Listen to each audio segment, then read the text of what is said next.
Basic बता दिया था आपको पूरा, ठीक है। इस पे क्वेश्चन है ना, बहुविकल्पी में भी क्वेश्चन ये आता है, ऐसे भी 1-2 नंबर के आते हैं कि ना ये निर्देशांक बिंदु दिए हुए हैं, पूछ रहा है किस चतुर्थांश में, ना निम्न बिंदु किस चतुर्थांश या किस अक्ष पर है, ठीक है।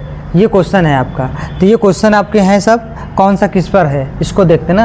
हम लोग जानते हैं कि प्रथम वाला प्लस प्लस होता है, द्वितीय वाला माइनस प्लस, तीसरा वाला माइनस माइनस, चौथा वाला चतुर्थांश क्या होता है प्लस, ठीक है। इतना चीज़ तो क्लियर है आपका। अब देखिए बहुत इजी से है, एकदम आराम से कर लोगे। एक चीज़ याद रखना, कोई भी निर्देशांक चाहे x का या y का, कोई भी बिंदु अगर 0 रहेगा तो पहले किसी चतुर्थांश में नहीं होगा, वो किसी अक्ष पे होगा, या तो x अक्ष पे या तो y अक्ष पे। जैसे ये क्वेश्चन है ना, एक 0 हो गया है ना, शून्य है कि नहीं, ये कुछ y वाला शून्य है, ठीक है।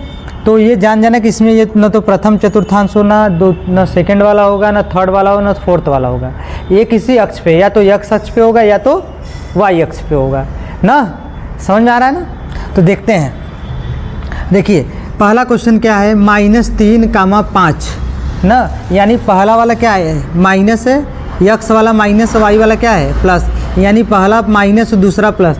पहला माइनस दूसरा प्लस किस चतुर्थांश में जाता है, दूसरे वाले में जाता है कि नहीं। पहला ये माइनस है, दूसरा क्या है प्लस है, तो देखो पहला माइनस दूसरा प्लस है, तो कौन सा चतुर्थांश, प्रथम द्वितीय। ये कौन सा चतुर्थांश हो गया, ये द्वितीय चतुर्थांश में है। ये निर्देशांक बिंदु कहाँ पर है, द्वितीय चतुर्थांश में है, क्लियर, द्वितीय चतुर्थांश में है, ठीक ना, समझ में आया।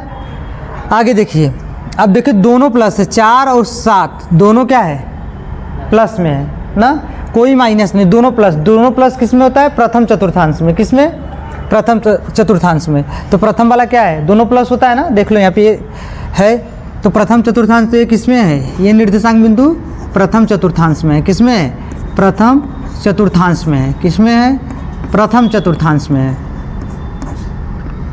अब आगे क्वेश्चन कौन सा है, दोनों माइनस है, -3 -6 दोनों माइनस है, तो तृतीय चतुर्थांश वाला ही दोनों माइनस होता है ना। समझ में आए तो आप देखो इसको ना, तृतीय वाला ही देखो, ये तृतीय चतुर्थांश है, दोनों माइनस है। यहाँ पे क्वेश्चन में क्या है, -3 -6, यानी दोनों x और y दोनों क्या है, भुज और कोटि दोनों क्या है, माइनस है, ठीक है। तो इसलिए कौन सा चतुर्थांश हो गया है, तृतीय चतुर्थांश। दोनों माइनस तृतीय वाले में आते हैं, तो तृतीय चतुर्थांश, तृतीय चतुर्थांश, ठीक है, तृतीय चतुर्थांश है, ठीक ना। अब आइए इस पे आ जाइए ना, पहला वाला प्लस दूसरा वाला माइनस है ना, यानी x वाला प्लस y वाला माइनस, x वाला प्लस y वाला माइनस कौन सा चतुर्थांश में होता है, चौथे वाले में होता है। कौन से वाले में, देखिए पहला प्लस दूसरा माइनस, तो पहला प्लस 5 प्लस में 2 माइनस में है ना, तो पहला प्लस दूसरा माइनस, तो पहला प्लस दूसरा माइनस कौन से चतुर्थांश में है, चौथे वाले में, चतुर्थ वाले में। तो चतुर्थ चतुर्थांश, चतुर्थ चतुर्थांश, चतुर्थांश, ठीक है, बात समझ में आया कि नहीं। अब देखिए इसमें पांचवा वाला क्वेश्चन ई है, क्वेश्चन ई में क्या है, ये 0 है, ये क्या है 0 है, और ये क्या है 8 है, यानी पहला वाला x वाला 0, y वाला क्या है 8 है। x वाला तो दिया ही नहीं है, खाली y वाला दिया है, सिर्फ और सिर्फ y वाला दिया है, तो ये x अक्ष पे नहीं है, खाली किस पे है, y अक्ष पे, खाली y वाला दिया है।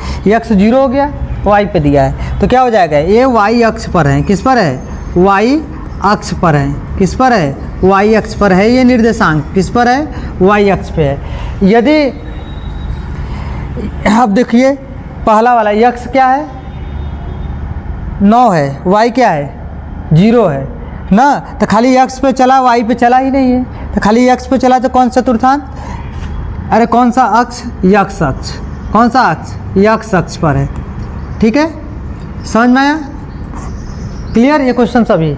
तो उम्मीद है कि आपको ये क्वेश्चन अच्छे से तरीके से आया होगा, ठीक है। अब अगला क्वेश्चन देखते हैं हम लोग, ठीक।